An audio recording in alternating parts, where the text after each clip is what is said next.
Hi everybody, it's Z with a Quest, ECSS, or EndingChildSexSlavery.com. Uh, so on with the mission. This was August.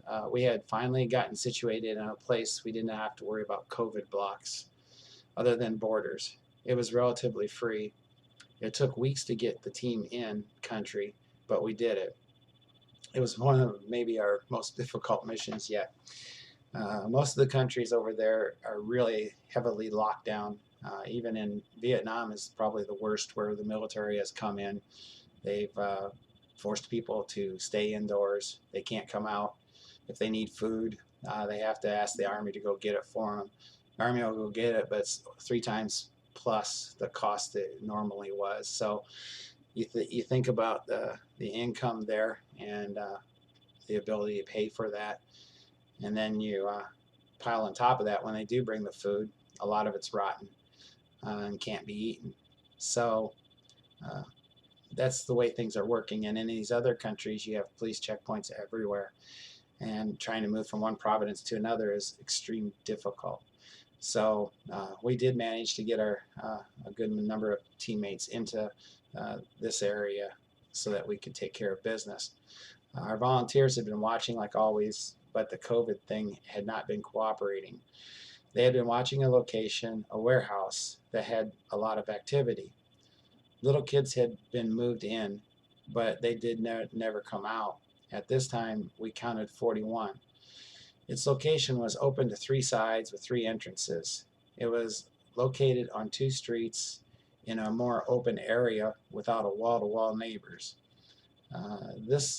We had easy exits to get the kids out fast by road and several alternatives if we needed. Spotters would have plenty of locations to watch for us. Have you ever had the feeling somebody was watching you or you're being set up? Well, I had that feeling, and so did most of the team. Most of the businesses were open now, but the tourist section was not.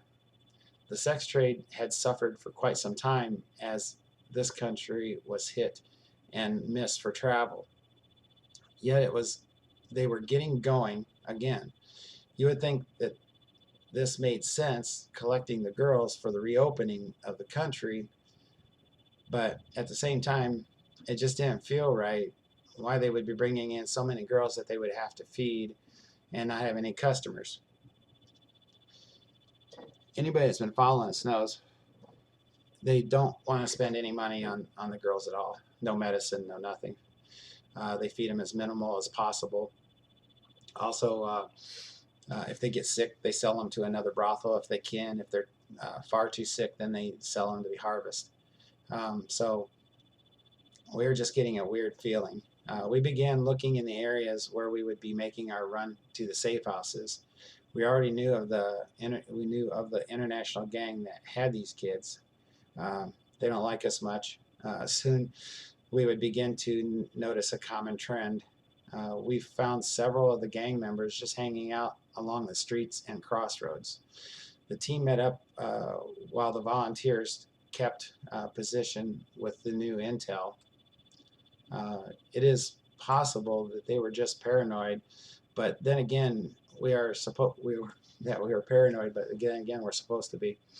We set up for 28 hours, and it became obvious and confirmed that they were lookouts, whether or not they were looking for us or not.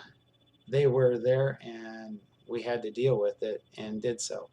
A good thing is that we had plenty of teammates, since we are working in the only open area in Asia. Now back to the warehouse where the kids were being kept or held captive. Each of the entrances had 2 armed guards. They were dressed like normal locals, but their guns were semi-obvious. This is how we will do it. First, we'll remove the guards and replace them with ours. And this will give us a short time to do more recon. At the same time, we will neutralize the lookouts on the roads from the warehouse. Then one of our team will enter the warehouse and see what's going on inside and locate our kids. Once identified, he would leave the building and give us all of the intel, and then we would move in. We had 3 transports, all women volunteers. Two of them are teachers at one of our locations that we would take the girls to their new homes. They would enter right after the team to calm the girls. Then we would take the girls to the transports and onto the safe house, while our people would follow in transports to cover the Team 6. Our estimated time would be 9 minutes in and out, with more than an hour to the safe house, and then even more to their final location. We also got a lot of intel about the gangs nearby buildings, the ones where they come from, and they hang out, and set up on each of those. So after check and recheck, we were ready to move. The outside guards were neutralized, and the fake guard entered and discovered a lot more than we thought. The first thing he saw was our girls in the far corner, but along the wall to his left, multiple operations were taking place. He was staying out of sight of the 2 guards overlooking the girls, who were all chained together on the floor. We could handle that quickly. It was just their legs. Each girl had a chain from one to the next, like a chain gang sort of thing. We saw the whole side of the warehouse, 2 stories, with windows and people dressed well for this country, like businessmen and some women. In other words, it was like a building within a building. You had the open warehouse, and then we had like this other type building where they had offices. As he got closer, he saw a very well-dressed guard with a modern gun. The windows were only visible because a curtain was blocking most of them. Maybe an oversight.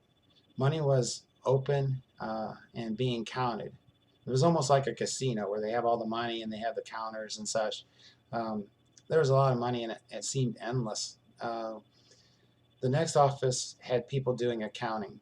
The next seemed loaded with packages with what looked like legit addresses, but inside the packages, well, you can guess, can't you? The second floor had no access to an exit. From what we could see, there was only one door in the bottom office.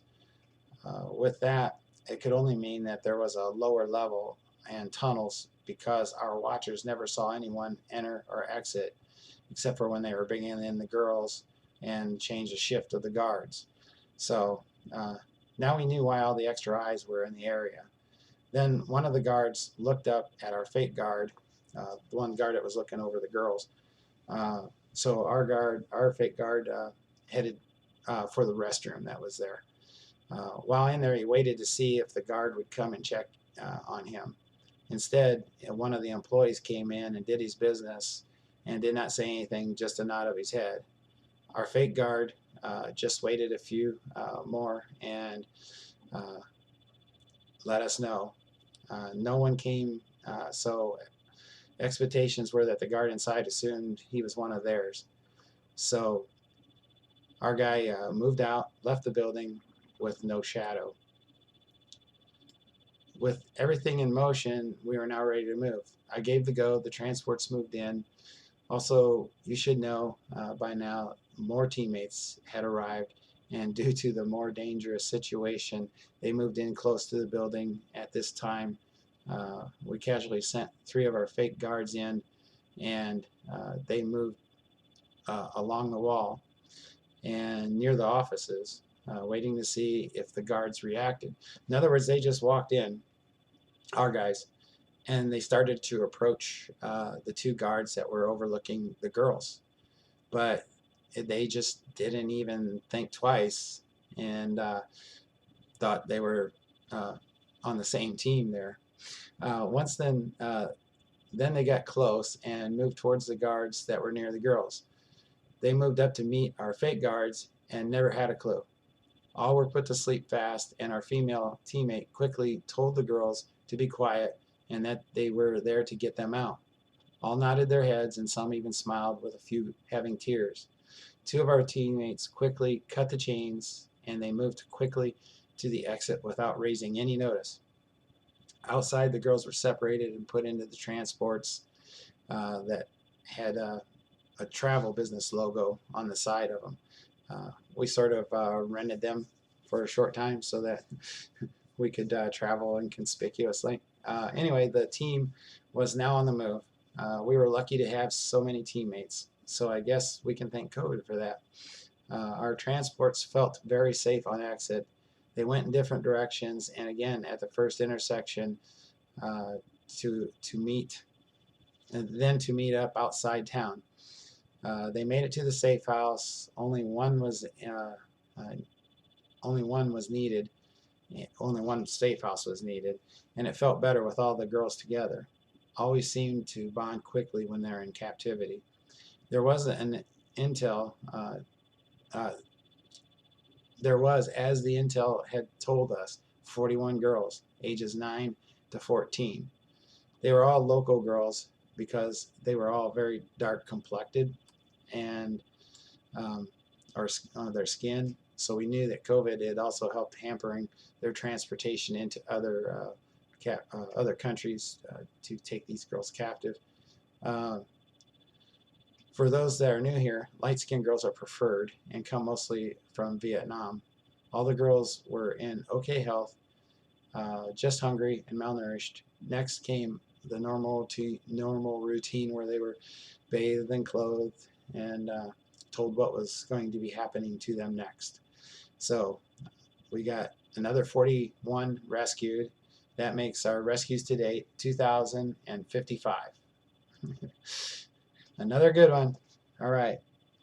Thanks everybody for our prayers and for donations. Can't thank you enough. You are helping the world here. Anyways, thank you much. See you next time. Bye.